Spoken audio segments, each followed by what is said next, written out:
falando da democracia, estamos a navegar na democracia. eh, Depois desse espectro macro que estamos aqui a identificar, que identificas que o nosso Estado é autoritário, vamos entrar no micro. Quando me refiro no micro, é entrar dentro dos partidos políticos, das organizações sociais, das ONGs e por aí fora, não é? Porque a ONG não é só uma organização vocacionada a ações humanitárias. A ONG é toda aquela organização que não é do Estado e tem os seus fins próprios. Temos aí, por exemplo, uma organização como o MUDEI. O MUDEI é uma ONG. Temos o Munga, o Munga também é uma ONG, que não são humanitárias. Bom, estes são alguns exemplos. Em termos de democracia interna, como é que tu observas as organizações angolanas? Tanto faz ONGs, os partidos políticos, iniciando no vosso partido político. Acreditas ou afirmas que dentro da UNITA existe democracia? É assim, a questão das associações, das cooperativas, de alguns grupos informais, né, que alguns são até reconhecidos, para a ação da democratização, para a participação democrática do Estado, é extremamente importante. Nós vemos que, infelizmente, a narrativa é que nos preocupa, porque todas essas instituições depois reivindicam a mesma coisa, criticam no final a mesma coisa. Então é preciso entender bem que a nossa plataforma, se calhar que está má.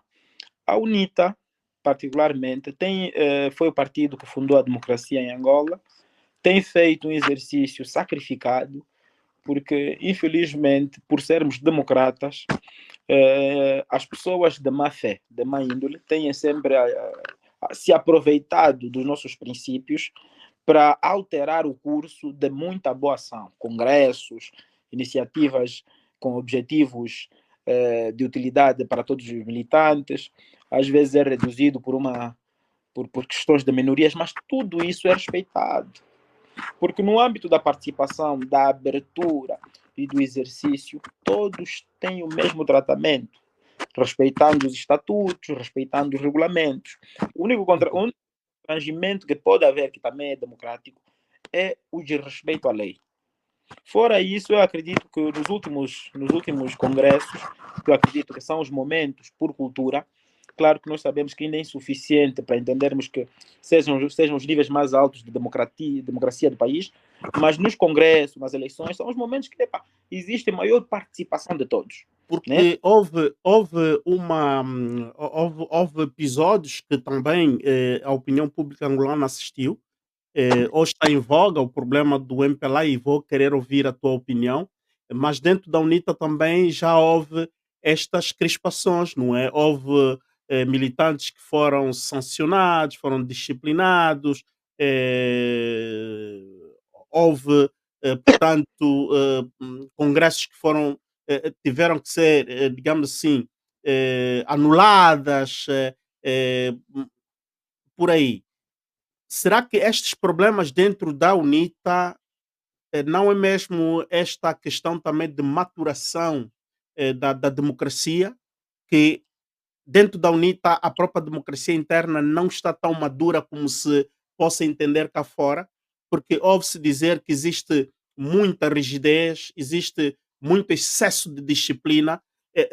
Nós não estamos, eu não estou dentro da UNITA, tu estás dentro da UNITA. O que é que tu respondes disso, sobre esta questão? É assim, eu acho que há, uma, há um legado que nos foi deixado pelos mais velhos e ainda nos é transmitido. Desse legado, acredito, pode-se criar essas leituras de alguma rigidez. Mas eu acho que Angola, do jeito que está, é que se calhar envergonha um bocado a todos em vários níveis. Mas com relação às questões dos problemas, para não fugir do assunto, dos problemas que tivemos, nomeadamente do segundo congresso, as questões com os militantes internos, é só para fazer compreender o estado que o país está. Porque essas pessoas, certamente, foram convidadas pelo regime, pelo partido no poder, a atuarem dessa maneira. porque depois, por consequência de ação ou pelos resultados, nós podemos verificar muitas dessas questões.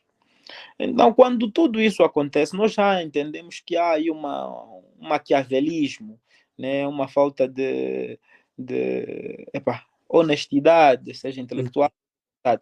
A UNITA cometeu e comete erros, como qualquer instituição, pessoa coletiva, mas do quanto, ou de tudo quanto aconteceu, podemos verificar que a UNITA cumpriu sempre, né, o que a lei exigiu, foi sempre democrática no âmbito de constituir inquéritos, ouvir as partes, entender a profundo o que é que se passou. Mas quando se verificou que, afinal, não era um problema de democracia da UNITA, era meramente manipulação do partido ou do regime no poder, ali as coisas ficaram um bocado mais claras.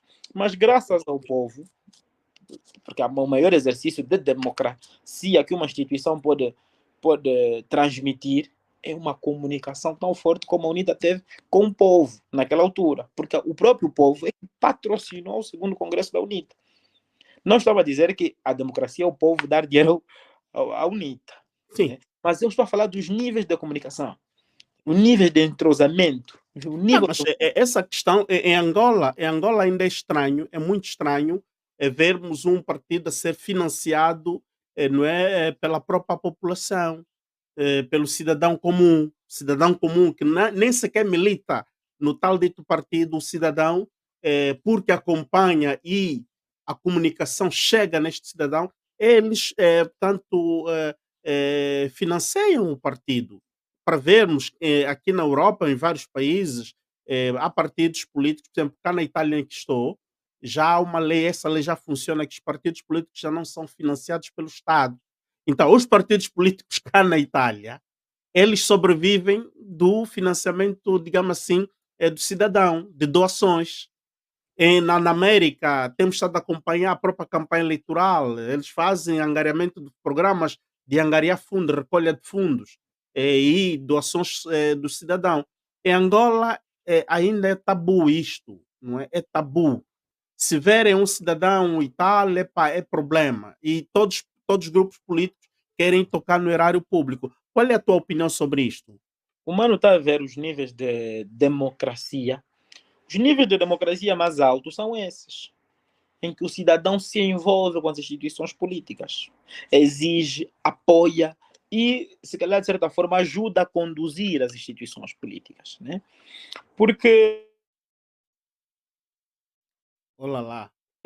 É, ok. Alô? Sim, sim, sim, sim. Aí caiu alguma coisa, não percebi, peço desculpa. Como eu estava a dizer, nesses estados, há uma coisa belíssima que acontece. Nesses estados, nós entendemos que há três componentes essenciais que nós observamos nessa atitude.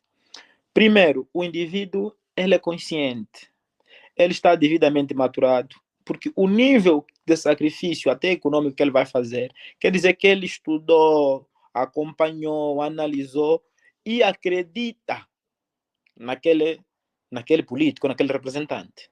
Segundo, esse indivíduo está, como eu posso dizer, a sua autoestima econômica está saciada. Quer dizer que é um indivíduo que pode, quando entender que A ou B é a melhor opção, ele tem a capacidade de pegar do seu contributo e aplicá-lo. E terceiro, o contexto. Estamos a falar, o contexto favorece tudo isso. Depois podemos esmiuçar um bocado essa parte do fim do contexto. Para não ser exaustivo, mano, gosto de dizer aqui, em Angola, primeiro, o cidadão não sabe se está a votar em quê, ainda está a lembrar o NITA MPLA, né, o máximo que O acontece. progresso, não é o passado. Estamos ainda a pensar no passado, porque a educação ainda vem dos mais velhos. E quando eu falo de Angola, estou a falar de Angola profunda. Estou a falar de mais de 20 milhões de pessoas. Estou a falar mesmo de quase os 30 milhões. Não estou a falar daquelas pequenas zonas urbanas onde tem 200, 1 milhão de pessoas. Uhum. Mas esta Angola, que é a maior parte da Angola, as pessoas ainda à noite estão a comunicar com o mais velho. O mais velho está a falar o NIT ou MPLA. Se estiver no norte, com sorte, vai ouvir um PRS ou FNLA. Então, segundo, o indivíduo está num estado de miséria. Economicamente não tem autoestima nenhuma. Logo, ele mesmo que quisesse apoiar, não teria essa capacidade. Quando acontece dali a própria UNITA entender e dizer sempre nas reuniões que não se pode criar a cultura de apelar ao cidadão para contribuir, porque o nosso povo é pobre, é paupérrimo. Quando ele faz isso, está fazendo muito sacrifício. E naquela altura foi praticamente um grito de desespero que o povo fez porque sentiu que aquela oportunidade estava ali. Né? Uhum. A pessoa que criou a expectativa também estava ali, estava tudo propício, o contexto era favorável. Então o cidadão sacrificou-se para que se realizasse aquilo.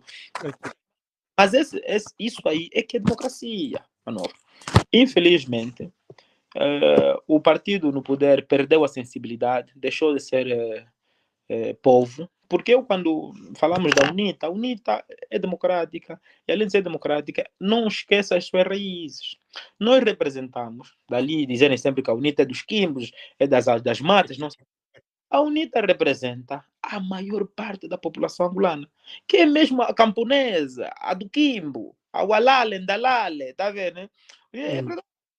Porque isto é que é a UNITA, porque o presidente Savimbi fez um exercício belíssimo para você ver os níveis né, já criativos que ele tinha na altura, sem querer perder tempo aqui do Uhum. tempo.